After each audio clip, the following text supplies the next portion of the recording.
నేటి దిన వాక్య ధ్యానం కొరకు యెషయా గ్రంథం 60వ అధ్యాయము 22వ వచనంలో రాయబడిన 2వ వాక్య భాగాన్ని చదువుకుందాం.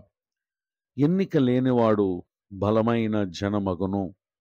చదవబడిన ఈ వాక్య భాగంలోని దీవెన నా ప్రియులకు మీరందరూ పొందుదురు గాక. సమాజంలో కొందరిని ఎన్నిక చేయువారిగా మనం చూస్తాం. కొందరిని ఏమాత్రం కూడా పట్టించుకొనని వ్యక్తులుగా ఉండటాన్ని మనం గమనించగలం. అయితే వారు ఎవరైనప్పటికీ భూమి మీద దేవుడు ఎన్నిక లేని వారి విషయంలో ఆయన ఒక వాగ్దానం చేస్తున్నారు, వారిని బలమైన జనముగా చేస్తానని. పరిశుద్ధ గ్రంథంలో రాయబడిన ఒక సంఘటన మనం పరిశీలన చేసినట్లయితే ఆదికాండము 6వ అధ్యాయము 4వ వచనం మొదలుకొని 9వ వచనం వరకు రాయబడినటువంటి వాక్య భాగాల్లో నరుల చెడుతనం భూమి మీద గొప్పదిగా ఉండటం ప్రభు చూచారు. వారి హృదయం యొక్క తలంపులను ఊహంత ఎల్లప్పుడూ కేవలం చెడ్డదిగా ఉండట ప్రభు చూచారు.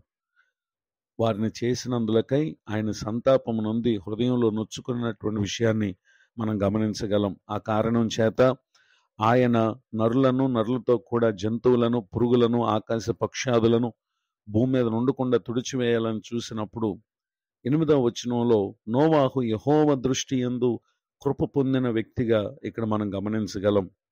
అప్పటి వరకు నోవాహును నాటి ప్రజలు ఏమాత్రం ఎన్నిక చేయలేదు. కారణం ఏంటంటే వారి క్రియలలో అతడు పాలివాడుగా ఉండక ఒంటరిగా తన వ్యక్తిత్వాన్ని కాపాడుకొనుటలో ఎంతో శ్రద్ధ చూపించాడు. నోవాహు గారి గురించి 9వ వచనంలో అతడు నీతిపరుడని, తన తరములో నిందారహితుడై ఉన్నారు అని, దేవునితో కూడా నడిచిన వ్యక్తిగా ఉన్నారు అని ఇక్కడ మనం గమనించగలం. సమాజం అతనిని ఎన్నిక చేయలేదు, కానీ అతడు దేవుని చేత ఎన్నిక చేయబడే వ్యక్తిగా ఉండటం ఎంత ఆశ్చర్యం. ఆ సమయంలో ప్రభువారు నోవాహుతో మాట్లాడుటను క్రింది వచనాల్లో మనం గమనించగలం. దేవుడు అతనితో చెప్పిన ప్రకారముగా వాడు నిర్మించి తానును తన కుటుంబము, అలానే ప్రభువారు చెప్పిన మాట చొప్పున సకల జీవరాశులు జతలుగా వాడలో ప్రవేశించుటను మనం గమనించగలం. 40 పగళ్ళు 40 రాత్రులు పడినటువంటి వర్షం కారణం చేత వాడ నీళ్ల మీద తేలియాడగా కొండలు సహితం మునిగిపోయినటువంటి జలప్రళయం వచ్చినటువంటి విషయాన్ని 7వ అధ్యాయంలో మనం చూడగలం. నోవాహు కాక మిగిలినటువంటి లోకంలోని జనులందరూ నశించిపోయినటువంటి విషయాన్ని అక్కడ మనం గమనించగలం.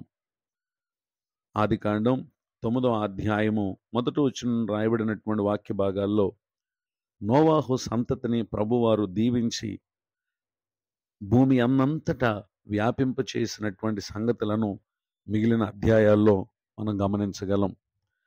ఈ మాటలు వింటున్నటువంటి నా ప్రియ సహోదరి సహోదరులు, నాడు సమాజం చేత అతడు ఎన్నిక చేయబడిన వ్యక్తి కాకపోయినా దేవుని దృష్టిలో ఎన్నిక చేయబడిన వ్యక్తిగా ఉన్న కారణం సృష్టిలో నోవాహు కుటుంబం జలప్రళయం అనంతరం భూమి మీద మానవ జాతి విస్తరించడంలో కారణమైంది అనేటటువంటి విషయం చెప్పడానికి సంతోషిస్తున్నాను.